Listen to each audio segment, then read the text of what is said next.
Guadalupe. Esta hora tiene una hora para la réplica luego de las interpelantes. Quitaron ya el audio desde quienes controlan esta transmisión de la Asamblea Nacional.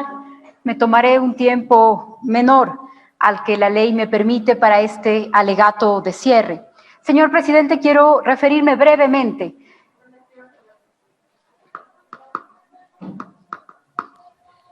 Prosiga, señora ministra, por favor, se le escucha.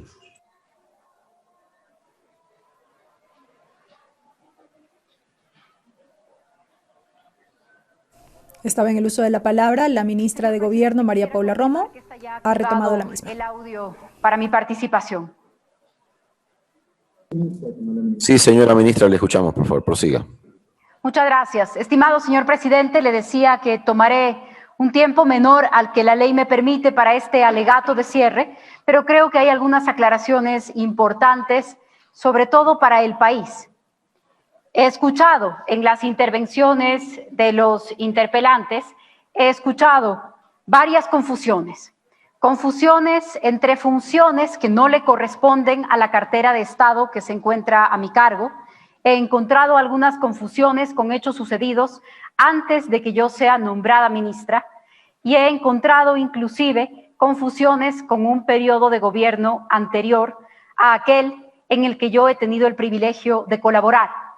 Así que voy a referirme brevemente a algunas de estas cosas para que no queden de manera suelta y desordenada, como lamentablemente me parece que pueden quedar en este momento. El Comité de Protección de Periodistas, como la propia Comisión de Fiscalización se lo recordó a los interpelantes, no es convocado por mí. No lo presido, no lo preside el Ministerio de Gobierno, así que resulta necio volver a traerlo a colación. También me veo en la obligación, señor presidente, de referirme al tema de la distancia entre mi obligación como ministra de Gobierno de dotar de material suficiente, apropiado a la Policía Nacional y, por supuesto, lo que no me corresponde, que es dar la instrucción operativa para usar o no usar una bomba lacrimógena o sacar o no sacar de bodega algún material. Para eso hay un funcionamiento, hay unos procedimientos propios de la policía. Pero quiero decir que en lo que tiene que ver con mis obligaciones de dotar de material suficiente a la Policía Nacional, cada vez que la policía hace un requerimiento o comunica el inventario a final de año, se han realizado las adquisiciones necesarias. Durante el periodo que es mi responsabilidad, se ha hecho en el 2018, 2019 y 2020, en los meses de diciembre, octubre y agosto, respectivamente. Pero como se han utilizado algunos videos cortados a conveniencia, líneas sueltas, voy a referirme rápidamente a las confusiones que pueden haberse creado sobre mis propias intervenciones o las intervenciones de otras personas en la comisión, inclusive la del comandante general de la Policía Nacional. Voy a pasar entonces a lo que tiene que ver con los alegatos, las causales del juicio político. Hay dos causales que convocan este juicio. Aunque los interpelantes se han extendido en largas listas, a veces poco conectadas entre sí, hay dos causales que el Pleno de la Asamblea tiene que analizar esta tarde. La una tiene que ver con el uso de bombas lacrimógenas caducadas y la otra tiene que ver con el supuesto ataque, lo digo entre comillas, ya me he referido a esto, no insistiré, a universidades una noche en Quito, lugares en donde se alojaban los manifestantes.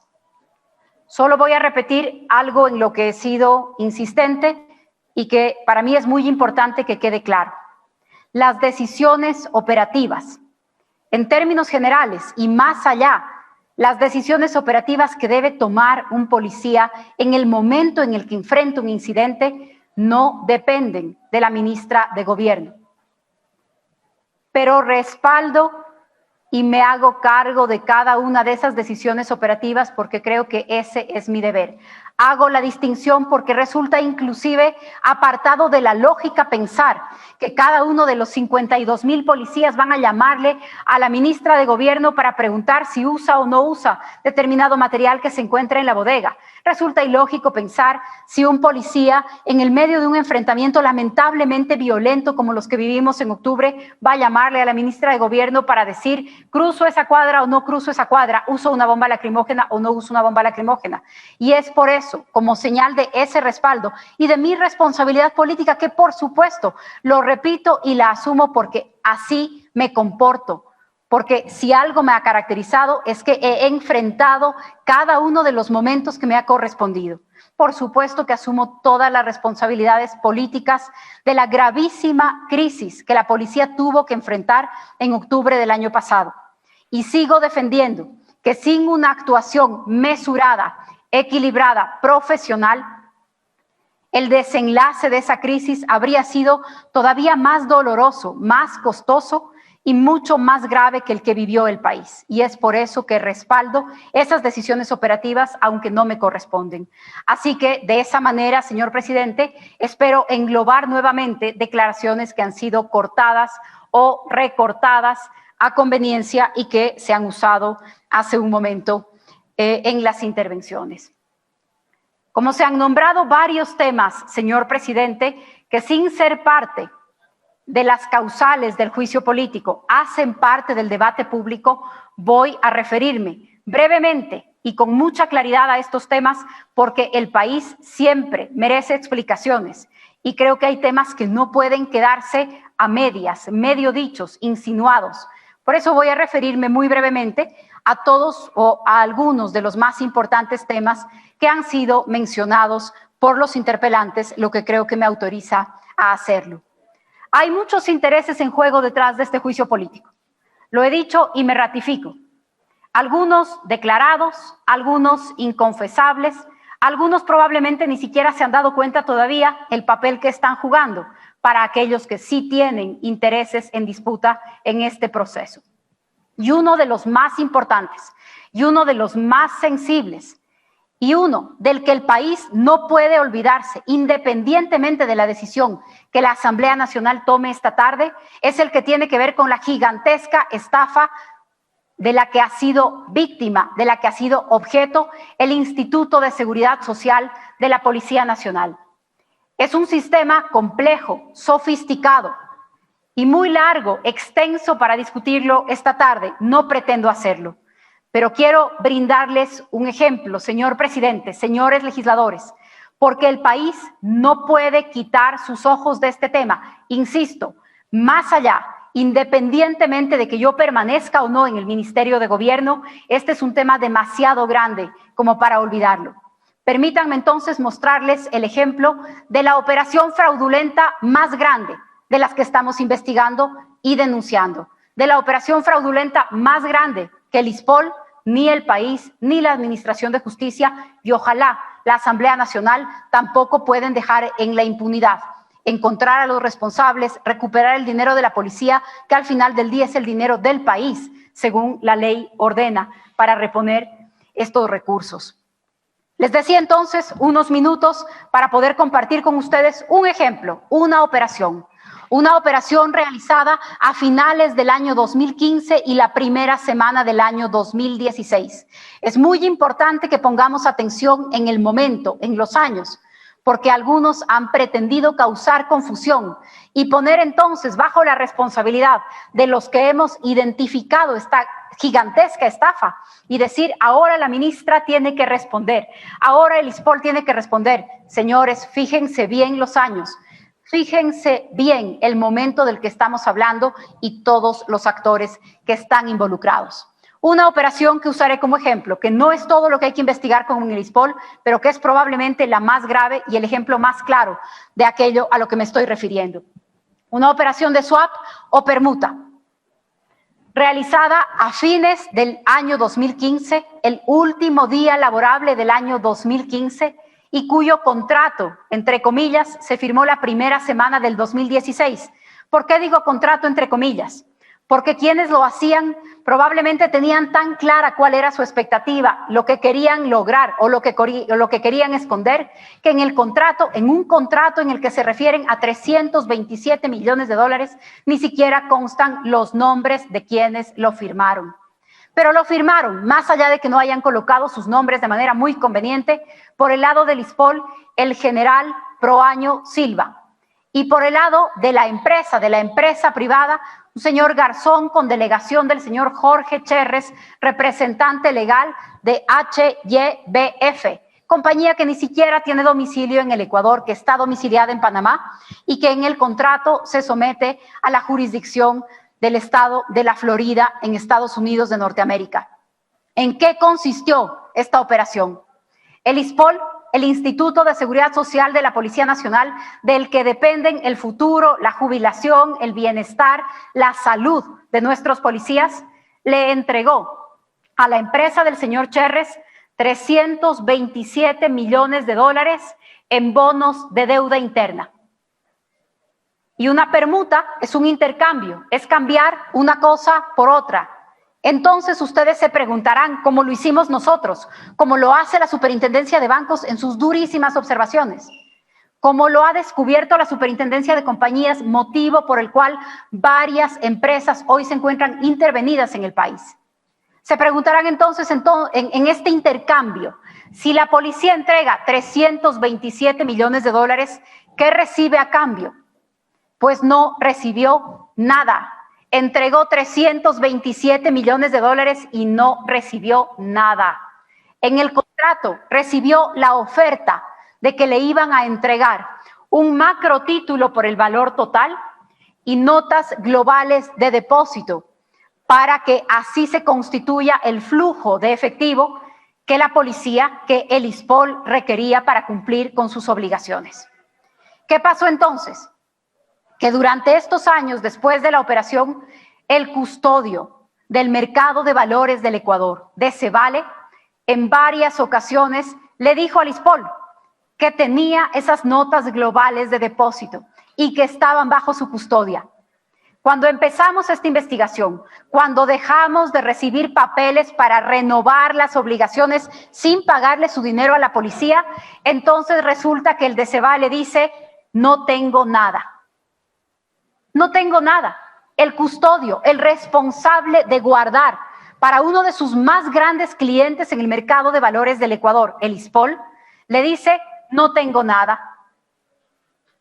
He olvidado comentarles que se firmó un contrato con un subcustodio. Así que los papeles, el equivalente, los negociables de esta cantidad de dinero no se encuentran en el portafolio que permanentemente certificaron que le pertenecía a la policía y en el que constaban estas notas globales. Cuando exigimos que nos sean transferidas, tienen que confesar que no las tienen y que las pusieron en un subcustodio en Florida que también se encuentra a nombre del señor Cherres. ¿Qué tiene hoy la policía por esa permuta? Nada. ¿Quiénes hicieron la operación? Citadel Casa de Valores, representada legalmente por el señor Javier Neira, es la empresa que hace la compensación el 30 de diciembre del año 2015. De Cevale, el custodio de valores del Ecuador, es el que durante todos estos años nos certifica que las notas existen y no existen. Y llega el día, hace algunos meses, en donde tienen que aceptar que lo que nos había dicho que tenía, que contenía, realmente no está en el portafolio de la policía. Y la Superintendencia de Compañías interviene de Cevale por ese motivo. Estamos esperando las más radicales decisiones para demostrar que existe la voluntad para recuperar esos recursos también por parte de quienes de una manera u otra colaboraron para esconder esta estafa. ¿Quién emite las notas globales de depósito que lamentablemente no están en poder de la policía, sino del señor Cherres en la Florida? Pues lo hace Citibank Natscumco, una filial de Citibank que nunca, según nos han dicho el día de hoy o hasta el día de hoy, que nunca se entera que los recursos eran de la policía, pues aparentemente los hacen convencidos de que estos recursos eran del señor Cherres. Sin embargo de eso, Cherres invitó al general Proaño a las oficinas de Citibank Natscumco en Nueva York para mostrarles las bondades de este producto financiero. Y por si toda esta trama fuera poca, quiero contarles el último detalle que hemos descubierto esta semana. La tarde en que la Bolsa de Valores de Guayaquil hacía esta transacción, probablemente una de las más grandes, si no la más grande de la historia de su funcionamiento.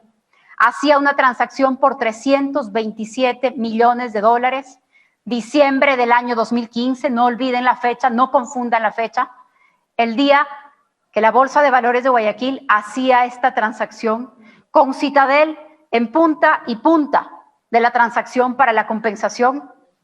Al Banco Central del Ecuador se le cayó el sistema por 3 horas.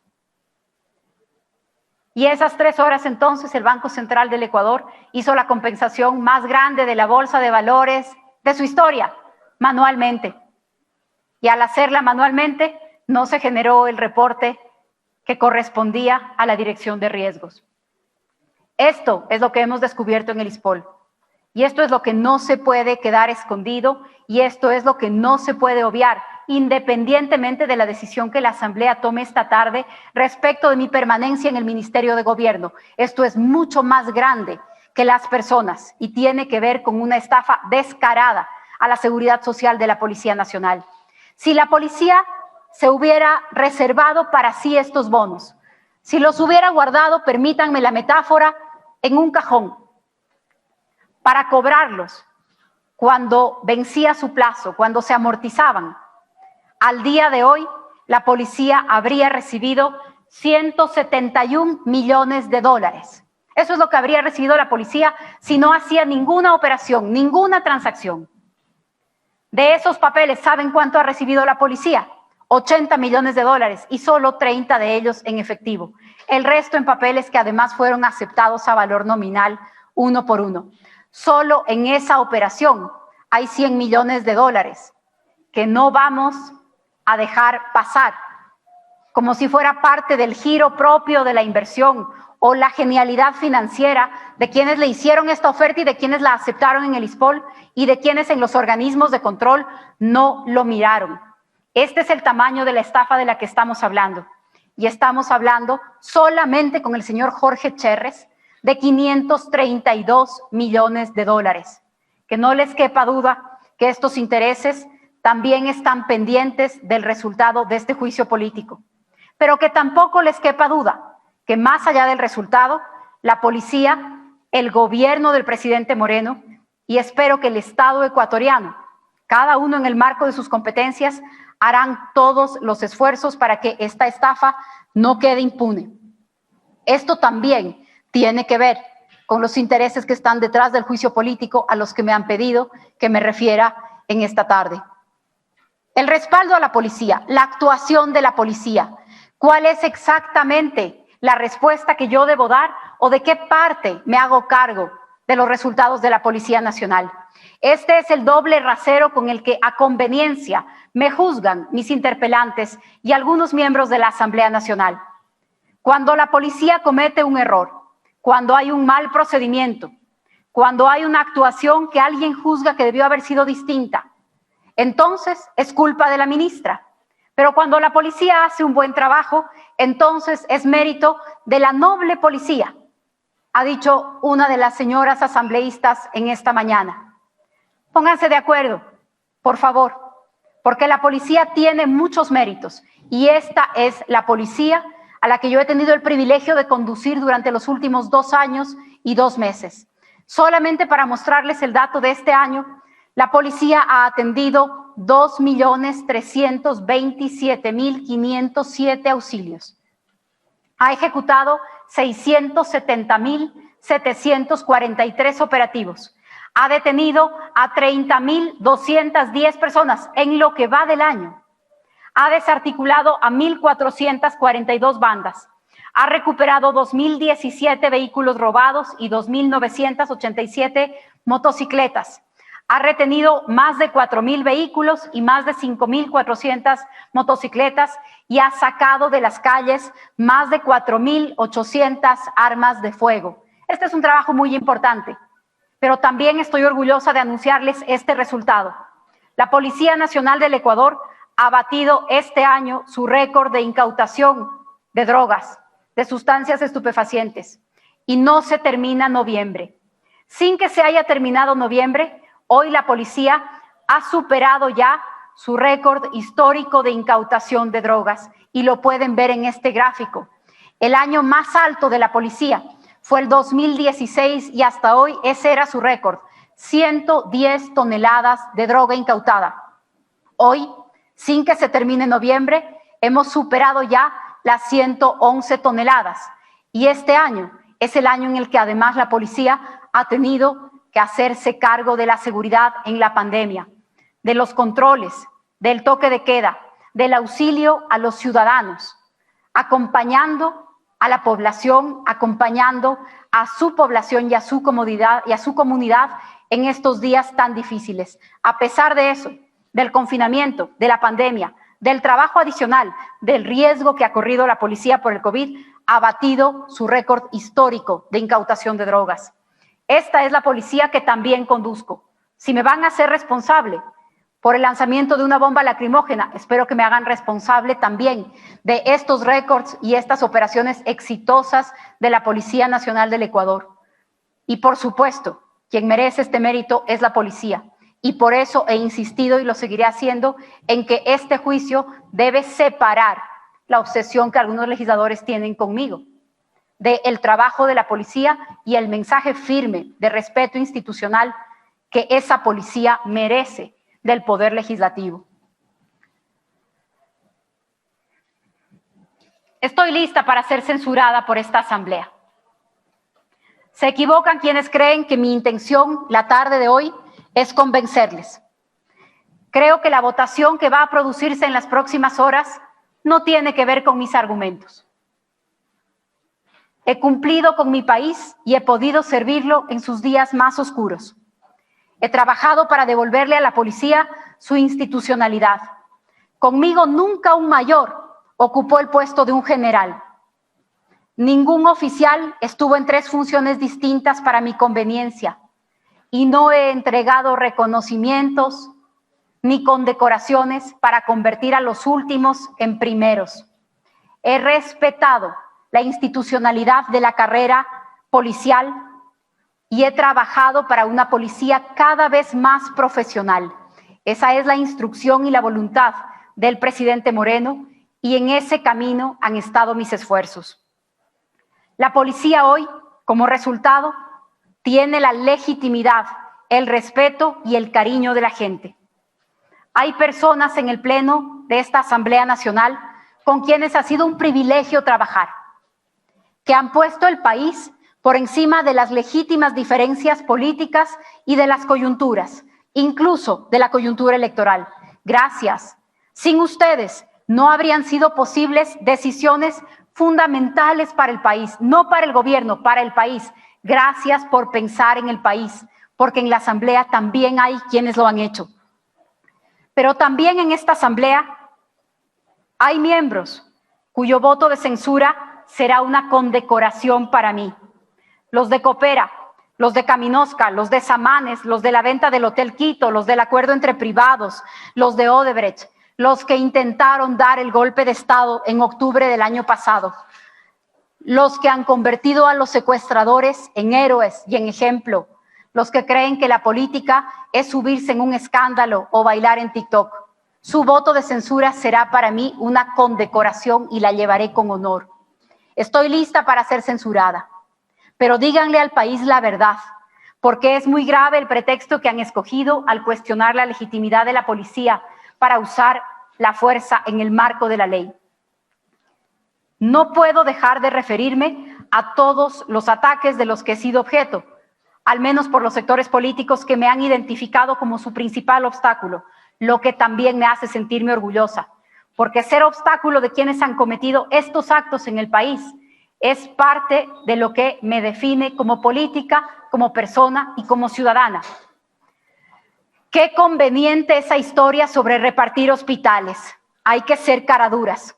Y entonces Ramiro González y María Sola Rea, Iván Espinel, los dos últimos sentenciados y presos durante este periodo por sus manejos del IES. ¿Qué tengo yo que ver con eso? Nada, absolutamente nada. Mientras al correísmo, Spinel le ha prestado su partido político para ir a elecciones. Qué conveniente el relato de que toda esta larga historia de corrupción empiece y termine en mí. Qué conveniente, porque así nadie se pregunta quién vende con sobreprecio, quién compra con sobreprecio y quién se hace rico como resultado. Si de verdad quisieran investigar la corrupción en el IES, tendrían que irse muchos años atrás, y no tiene que ver con la cartera de Estado que yo dirijo. Si quisieran saber quién designó a los directores de los hospitales, aquí estarían las ministras de Salud y no la ministra de Gobierno. Daniel Mendoza, y también lo han mencionado en repetidas ocasiones los interpelantes y en muchas ocasiones legisladores fuera de este pleno en la opinión pública. Se equivocan y permítanme hacer una aclaración matemática. Mendoza no me salvó de ningún juicio político. El año pasado en la Comisión de Fiscalización, la votación fue 9 votos en contra de que mi juicio pase al Pleno y 2 votos porque pase al Pleno de la Asamblea Nacional.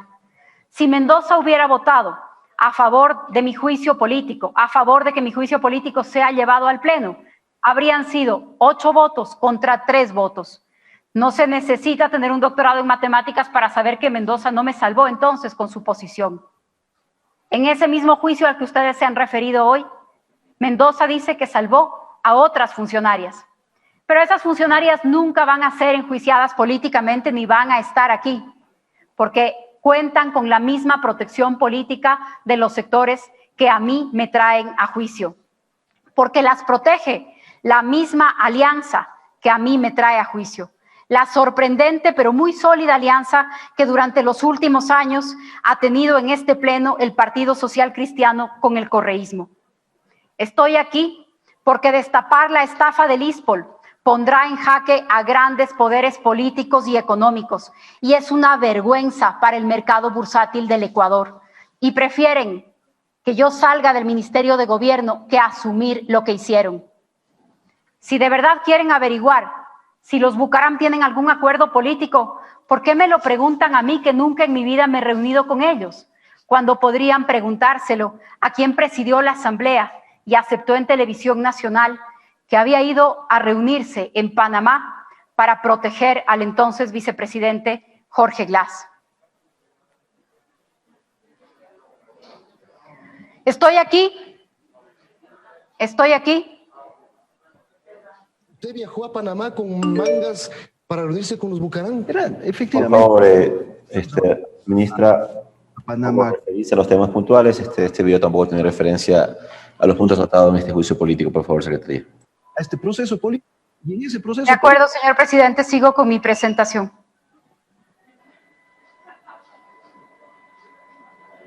Podemos sacar el video, por favor, según el pedido del presidente.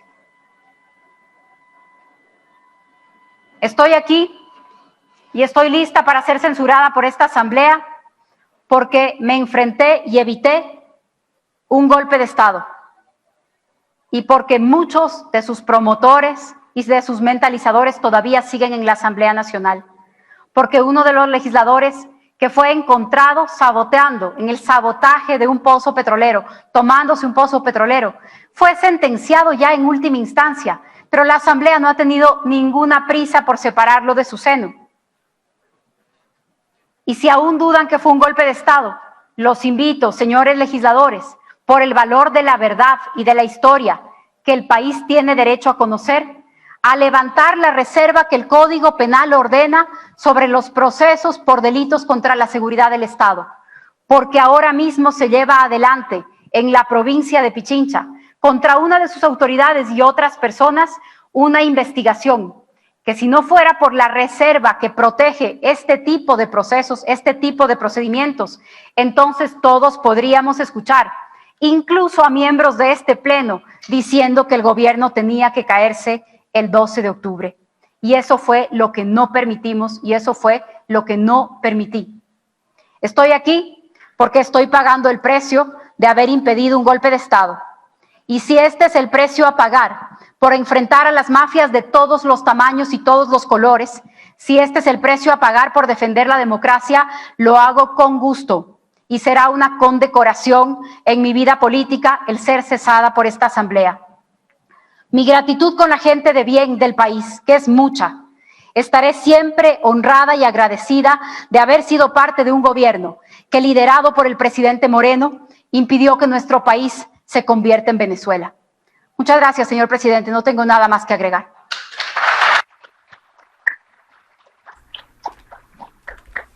Ha concluido el derecho a la réplica que ha ejercido la ministra de Gobierno María Paula Romo como parte de este juicio político que ahora mismo se lleva adelante por el Pleno de la Asamblea Nacional en el marco de esta sesión número 687 bajo la modalidad virtual. De acuerdo a lo que determina la Ley de la Función Legislativa, procederá el debate. Vamos a escuchar al presidente de la Asamblea. Señor secretario, previo a iniciar el debate, nos certifica cuándo la señora ministra Romo deje la sala para poder continuar con el proceso.